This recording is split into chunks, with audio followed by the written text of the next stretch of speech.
Saudações para você que está assistindo mais esse vídeo do meu canal. Alguns amigos meus me perguntaram se os livros do André Bianco eram bons, se valiam a pena. Então, para você que também está nessa dúvida ou não, vou fazer um pequeno resuminho. Vou tentar não falar muito de cada um, só dar uma ideia assim, do que é, você ir atrás se você tiver interesse ou não. O André Bianco, ele é um autor brasileiro, tá? É, na minha opinião, um dos melhores autores brasileiros que tem. Nos livros de vampiros que eu já li, os deles são dos melhores. Vamos começar com os livros de vampiros. Os primeiros livros dele que eu li foi da trilogia O Turno da Noite. Tá? Esses três aqui. Começa com O Turno da Noite, Filhos de Sétimo. Vai seguir com O Turno da Noite, Revelações. E O Turno da Noite, o livro de Jó. O que é esses três livros? Eles contam a história de 4 vampiros. São 4 caras novos que se transformaram em vampiro há pouco tempo. E um cara vai querer ser tipo um professor deles e ensinar eles o que é ser vampiro. Esse cara tem uma agência de assassinos de aluguel e ele usa vampiros para isso. Tá? Com isso ele consegue dinheiro e os seus vampiros conseguem alimento, né? Mas o legal é que, conforme você vai lendo o livro, você vai vendo que eles fazem parte de um plano maior, tá? que começou em livros anteriores a esses, e eles vão entrar dentro daquele enredo que ele já vinha contando em outros livros antes desse. E o legal do André Bianco é que nos livros dele, além dos vampiros, ele bota um pouquinho de folclore brasileiro. Tá? Num dos livros vai aparecer a Curupira, por exemplo, mas não vai ser aquela Curupira que a gente aprendeu no colégio, que era que só tinha os pés tortos lá, virado para trás, para dar coice nas árvores, assustar os caçadores e lenhadores e tudo mais. Mas ela vai ser um negócio muito mais tenebroso, digamos assim. Para você que gosta de histórias em quadrinhos, depois que leu a trilogia do Turno da Noite, você pode pegar e ler a HQ do Turno da Noite. Como tem aqui assim um número 1, não dá pra ver direito, eu espero que eles vão lançar o resto mais pra frente, né? Aqui tá um pouquinho da arte dela. Basicamente o que conta essa HQ aqui é a história da trilogia, alguns momentos da trilogia resumido. Tá? Eu achei a arte dela muito legal mesmo.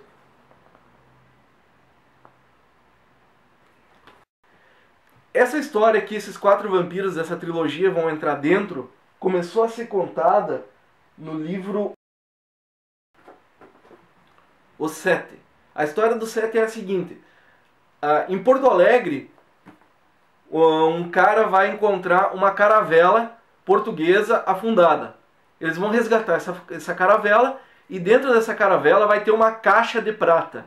Os caras vão abrir essa caixa de prata e dentro dessa caixa de prata são 7 cadáveres.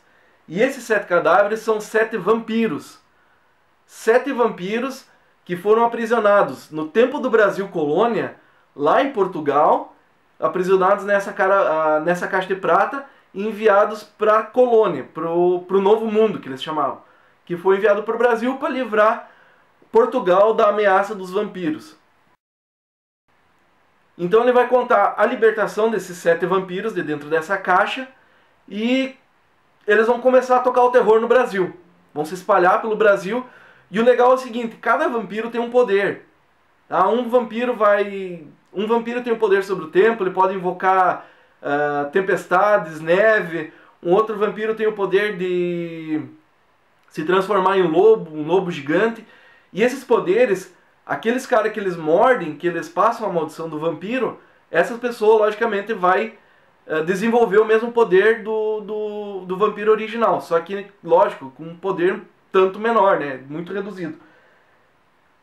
Depois desse livro, então, continua a história No livro sétimo, Sétimo é um desses 7 vampiros. Ele acaba sendo o mais poderoso de todos eles, porque antes dele ser vampiro ele era louco, ele não estava nem aí pra nada, ele matava pessoas, algumas pessoas, ele zoava com a galera, ele só queria saber da alopração. E quando ele se tornou vampiro, lógico que ele ficou pior. Então seus irmãos, os outros vampiros se juntaram, fizeram uma trama contra ele, aprisionaram ele e, se eu não me engano, eles entregaram o Sétimo ao diabo para ser levado para o inferno em troca dos seus poderes. Eles ganharam poderes porque eles traíram seu irmão e entregaram para o diabo para ser aprendiz do diabo, digamos assim, no inferno. Tá? Então depois o Sétimo vai voltar do inferno, vai voltar muito mais poderoso do que todos os outros, porque ele foi ajudante, ele foi escravo, ele trabalhou para o diabo e ganhou muito mais poder do diabo. Se você quer saber um pouco mais da história desses 7 vampiros antes de eles virem para o Brasil, temos as 2 HQs aqui, Vampiros do Rio Douro. Essas 2 HQs aqui, o volume 1 e o volume 2, eles vão contar como os caras se transformaram em vampiros. Tá? Que houve uma guerra entre anjos e demônios lá em Portugal, numa vila lá, os anjos perderam a guerra. Os demônios tiveram o direito de tomar a alma das pessoas. E as pessoas que tiveram suas almas tomadas pelos demônios acabam se tornando vampiros. Sem superpoderes, apenas vampiros. Tá? Os poderes vêm depois, com aquele negócio todo do diabo que eu já falei. Então nessas HQs vai contar a guerra entre os anjos e demônios. Vai contar os caras tendo sua alma roubada. Deixa eu mostrar um pouquinho da arte. E o terror que eles começam a tocar na vila depois que eles começam a se transformar em vampiros, porque ninguém sabe o que está acontecendo.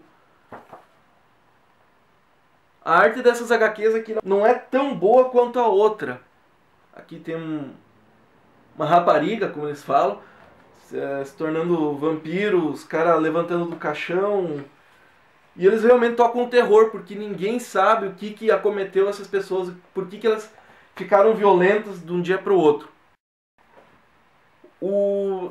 Essa trama toda, que começa ali com os Vampiros do Rio Douro e vai até o final com o livro de Jó, que é o Turno da Noite, volume 3, tem um outro livro que é tipo um spin-off, que tem alguns personagens que aparecem naqueles livros ali, que não fazem, digamos, parte da trama principal deles, mas fazem parte da história, que tem a história deles contada nesse livro aqui, O Senhor da Chuva.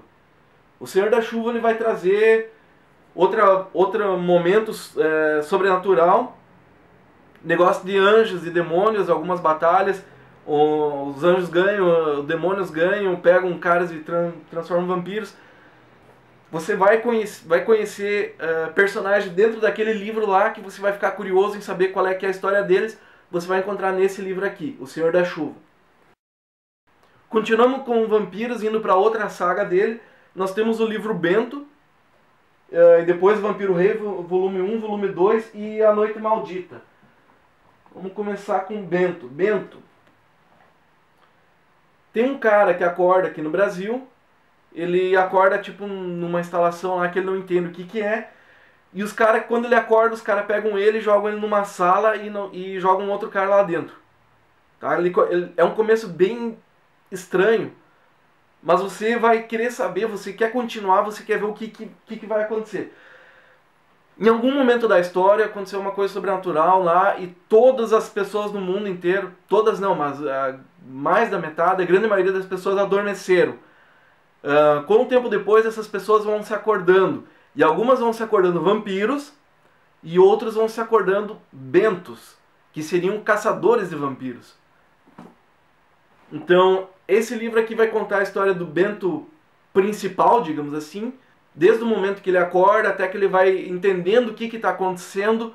As pessoas já não vivem mais em cidades, porque as cidades foram infestadas pelos vampiros, tiveram que montar fortes em locais desolados, onde é que não tem escuridão nenhuma, porque para quando o sol aparecer durante o dia, os vampiros não tem como chegar nesses lugares. E cara, isso aqui é muito legal. A forma de defesa que eles montam para se proteger dos vampiros é muito legal. Vai continuar essa história depois nos volumes no Vampiro Rei volume 1 e Vampiro Rei volume 2. Que a ideia que vai ser a seguinte, vai surgir, é um super vampiro que vai estar surgindo e super bentos que vão surgindo também. Então vai ter uma batalha muito grande entre os bentos e os vampiros. E o legal é que apesar de acontece no Brasil, mas depois vai aparecer uns bentos samurais lá vindo do Japão. Vai ter umas paradas com os vampiros, vai ter umas paradas com os outros negócios lá que vai se transformar em dragões. Uma parada assim muito louca mesmo. Aí todo mundo estava curioso no que aconteceu para chegar nesse ponto, e o André Bianco resolveu escrever A Noite Maldita, As Crônicas do Fim do Mundo. Nesse livro aqui vai contar, acho que se eu não me engano é 30 anos antes do Bento. Tá? Então ele vai contar a primeira noite, o que aconteceu naquela primeira noite. Desde a primeira noite até, sei lá, esse aqui é o único que eu não li ainda. Durante um tempo, cada noite o que ia acontecendo, o que as pessoas iam descobrindo. Né? De repente, numa noite, tudo parou de funcionar, comunicações, eletricidade, tudo, e pessoas adormeceram. E daí depois a história vai continuando com as pessoas descobrindo o que está acontecendo nesse novo mundo. Eu acho muito legal os livros dele que se passam no Brasil e ele destrói o Brasil.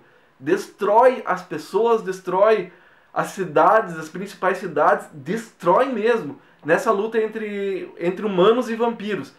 E no Turno da Noite, por exemplo, o próprio exército brasileiro monta uma estratégia para tentar derrubar os vampiros quando eles descobrem os vampiros. Aí você vem e diz, pá, mas eu não gosto de vampiros. Tem outra coisa do André Bianco que não seja vampiros? Tem. A Casa foi o primeiro ou o segundo, foi dos primeiros livros do André Bianco. Esse livro aqui, como diz na capa, existe um lugar onde todos têm direito a uma segunda chance. Esse livro fala sobre uma casa, né, logicamente, já é o nome, onde todos têm uma segunda chance. Se você tem uma vida totalmente ferrada, que você não sabe mais o que fazer com ela, você está a fim de acabar com ela e tudo mais, existe um lugar onde você pode ir e encontrar um sentido para a vida, e encontrar uma forma de mudar a sua vida. Tá? E o legal é justamente que a casa, como cada pessoa que vai na casa procura uma coisa diferente, a casa aparece de uma forma diferente, as experiências que acontecem com ela são diferentes para cada pessoa que vai na casa. Então, A Casa, muito legal, vale muito a pena ler. Sementes no Gelo, outro livro do André Bianco. Esse aqui mistura um pouquinho de ficção científica, um pouquinho de sobrenatural e um pouquinho de romance policial. Eu acho legal as frases que tem na capa dos livros dele, que falam muito sobre a história sem o cara saber.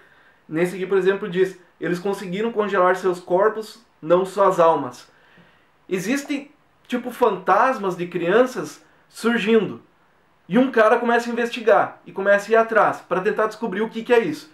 E é lógico que eu não vou contar. Lê o livro que você vai descobrir. É legal, é um baita livro, é uma ideia inovadora, digamos assim, porque eu nunca tinha visto nada nesse sentido aqui. O Caso Laura. Esse livro aqui eu não vou contar muito da história, porque quando eu comprei esse livro eu não sabia praticamente nada da história dele. Eu peguei ele em branco, eu não queria pesquisar sobre ele para tentar descobrir, eu queria pegar e descobrir sozinho. E eu vou fazer a mesma coisa com vocês, tá? Vale muito a pena, é uma história surpreendente, tá? O que acontece nessa história, a ideia que ele teve é surpreendente, não vou falar. Só vou dizer que, como praticamente todos os outros, ele tem uma parada sobrenatural, tá? O Caminho do Poço das Lágrimas. Esse daqui eu não tenho muita lembrança dele, que é um dos que faz talvez mais tempo que eu li. Mas é uma história assim, não vou dizer infantil, mas ela se passa com dois irmãos, duas crianças. O pai deles leva eles para passear e na volta eles se perdem, erram um caminho, entram num caminho errado, no caminho do Poço das Lágrimas, como diz o nome do livro. E esse caminho do Poço das Lágrimas é uma coisa bem louca, que você não consegue entender. Ele é um livro ilustrado, isso que eu achei legal também. A ilustração do Lespierre é muito legal. Ele tem um traço assim, ó, aqui por exemplo, entrando no caminho, um traço assim um pouco sombrio, sabe? E ele vai te deixar intrigado, ele vai te deixar incomodado conforme você vai lendo. E é uma parada assim meio aventura das duas crianças, é uma parada meio terrorzinho que você não consegue, meio suspense que você não consegue entender o que está acontecendo. Mas ele é um livro assim, uma história de autorreflexão para você se colocar na história e você se imaginar dentro dela. Tem uma parada assim meio chamada assim, na guria saindo do poço assim, né? É um livro muito bom também, é muito fácil de ler, todos os livros dele tem uma linguagem muito fácil, um enredo muito bom que te prende. Você vai começar a ler e você não consegue parar. Eu espero ter ajudado para você que tinha interesse, curiosidade de saber dos livros do André Bianco. São muito bons, valem muito a pena. Agora ele está lançando alguns livros infantis, digamos assim, um terror infantil, vamos dizer, que são livros sobre bruxas, sobre zumbis e coisas. Só que é mais voltado para criança, uma leitura mais infantil. É isso aí, valeu. Se você gostou do vídeo, se inscreve aí no canal, que eu estou pensando talvez mais algumas resenhas mais pra frente aí. E se você tem alguma dúvida sobre alguma coisa que eu não falei, deixa aí nos comentários que eu respondo. Tá? Eu tentei não falar muito para fazer um vídeo rápido, já que são vários livros, tá? Beleza?